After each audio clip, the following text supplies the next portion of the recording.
ஓம் நமோ வெங்கடேசாய.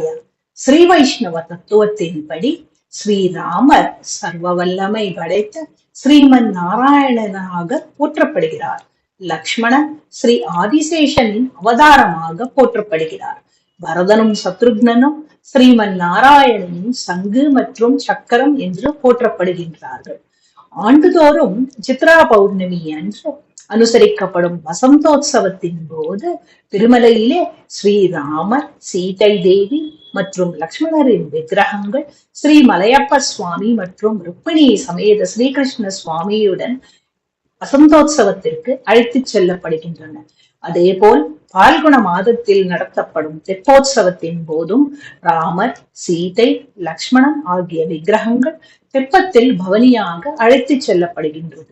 ஸ்ரீராமநவமி அன்று கோவிலுக்குள்ளே ஏகாந்த அபிஷேகம் நடைபெறுகிறது.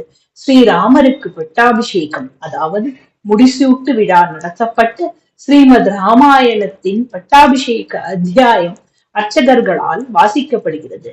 பங்காரு வாக்கிலே கொலுவு உற்சவம் நடத்தப்பட்டு பேடி ஆஞ்சநேய சுவாமி கோவிலுக்கு இந்த மூர்த்தங்கள் எடுத்துச் செல்லப்படும்.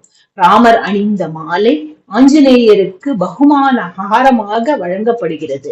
திருமலை ஸ்ரீவாரி கோவிலிலே வருடாந்திர பிரம்மோற்சவத்தின் போது ஸ்ரீ மலையப்ப சுவாமி 6ஆம் திருநாள் ஸ்ரீராமர் வேடமிட்டு ஹனுமந்த வாகன சேவையின் போது பக்தர்களுக்கு அருள் பாலிக்கிறார்.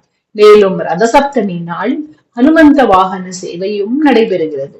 ஒவ்வொரு மாதமும் புனர்வசு நட்சத்திரத்தன்று ஸ்ரீராமருக்கு சஹஸ்ர தீபாலங்கார சேவை நடத்தப்படுகிறது. ஸ்ரீராமர், சீதாதேவி, லக்ஷ்மணர் மற்றும் அனுமன் ஆகியோருடன் ஊஞ்சல் சேவை அலங்கரித்து பின்னர் ஊரேகிம்பு நடத்தப்படுகிறது. மனித குலத்தை ஆசீர்வதிப்பதற்காக ஸ்ரீராமர் இந்த கலியுகத்திலே ஸ்ரீ வெங்கடேஸ்வர சுவாமியாக அவதரித்ததாக நம்பப்படுகிறது. இந்த வருடம் ஏப்ரல் மாதம் 6ஆம் தேதி ஸ்ரீராமநவமியை கொண்டாட போகும் இந்த வேளையிலே ஆரோக்கியம், செல்வம், மகிழ்ச்சி அனைத்தும் நம்மை வழிநடத்த ஸ்ரீராமரை பிரார்த்திப்போமாக. ஓம் நமோ வெங்கடேசாய.